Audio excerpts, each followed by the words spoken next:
Iran और Oman के दरमियान अपना हरमुज़ में जहाज़ रानी के एक ऐसे रास्ते का जो एक जोग्राफियाई हदूद है, इस पे मुत्तफ़िक हो गए हैं।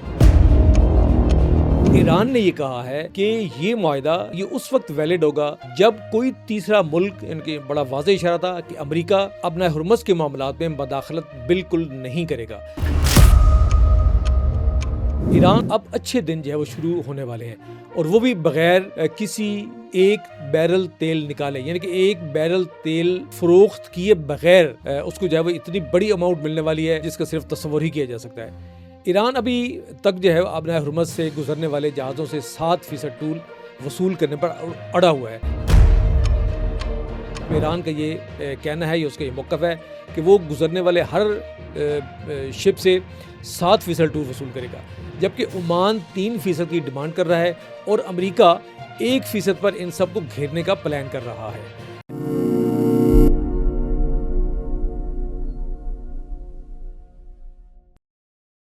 अस्सलाम वालेकुम। द लास्ट डॉन के प्लेटफॉर्म से आपकी खिदमत में हाजिर हैं। ईरान और ओमान के दरमियान अपना हरमुज़ में जहाज़ रानी के एक ऐसे रास्ते का जो एक जोग्राफियाई हदूद है, वो दोनों ममालिक इस पे मुत्तफ़िक हो गए हैं, यानी कि उसको अडॉप्ट करने पे मुत्तफ़िक हो गए हैं, और ईरानी वज़ारत ख़ारजा ने इस बात की तस्दीक कर दी है। अलबत्ता एक मुश्तरका एलामिया जारी करने का जो है वो प्लान वो अभी उस पर अमल दरामद होने वाला है। उसमें एक बात जो बहुत इम्पॉर्टेंट है वो ये है कि ईरान ने ये कहा है कि ये मुआहदा जो मुश्तरका एलामिया जारी होगा और वायदा ईरान और ओमान के दरमियान है, ये उस वक्त वैलिड होगा या उस वक्त इस पे अमल पैरा हुआ जा सकेगा जब कोई तीसरा मुल्क, इनके बड़ा वाज़ेह इशारा था कि अमेरिका अपना हरमुज़ के मामलात में मदाखलत बिल्कुल नहीं करेगा। यानी ये जो मुआहदा हुआ है ईरान और ओमान के दरमियान, ये उस वक्त काबिल अमल तस्वुर किया जाएगा जब अमेरिका या कोई और ताकत इस मुआहदे में कोई भी किसी किस्म की मदाखलत नहीं करेगी। ये तो थी आज की एक ताज़ा तरीन एक रिपोर्ट या ख़बर कह लें, जो पिछले दिनों से जिस बात पे जो है वो जंग बंदी भी हो गई थी और सीज़ फायर हो चुका था। अब ये नई डेवलपमेंट है। अब मुश्तरका एलामी जारी होने के बाद जो है इस पर मज़ीद जो है वो फर्दर इस पर काम होगा। तो खुदावंद तबारक व तआला का एक वादा है जो उन्होंने अपनी आयत में जो है वो उसका जिक्र किया है कि हर मुश्किल के साथ आसानी है, इन्ना मा अल उसरि युसरा। हर मुश्किल के साथ आसानी मुत्तसिल है, यानी कि जब मुश्किल आती है तो उसके साथ ही आसानी जो है उससे पैवस्ता होती है। आप मुश्किल से गुजरते हैं तो उसके बाद जो आसानी आपके रास्ते की जो है वो सबसे बड़ी जो है वो आपके लिए खुशी लाती है। और ईरान के साथ भी अब यही होने जा रहा है। ईरान जो मुश्किल वक्त देखा, ईरान ने पिछले 1 साल के दौरान 2 जंगें लड़ी, और उस जंग के दरमियान जो है उस 2 जंगें और इजाफा उसमें हुआ। तो 1 साल से पूरी ईरानी कौम, ईरानी मुल्क जो है जिस पे 13,000 से ज़ायद जो है स्ट्राइक्स हुई हैं, उसके तालीमी इदारे तबाह हुए, सिविल स्ट्रक्चर तबाह हुआ, उसके बाद इंपॉर्टेंट नौइयत के जो है वो तनसीबात तबाह हुई, मिलिट्री तनसीबात तबाह हुई। बहुत अहम और मुतबरक शख्सियात जो थी वो उनका वजूद जो है दरमियान से उठ गया। उनकी मिलिट्री लीडरशिप जो है चाहे मिलिट्री थी, चाहे सिविल थी या दीनी क़यादत थी, वो जो है उसको जो है वो शहीद कर दिया गया। लेकिन इन सब मुश्किलात के बावजूद अब अच्छे दिन जो है वो शुरू होने वाले हैं, और वो भी बगैर किसी एक बैरल तेल निकाले, यानी कि एक बैरल तेल फरोख्त किए बगैर उसको जो है वो इतनी बड़ी अमाउंट मिलने वाली है जिसका सिर्फ तस्वुर ही किया जा सकता है।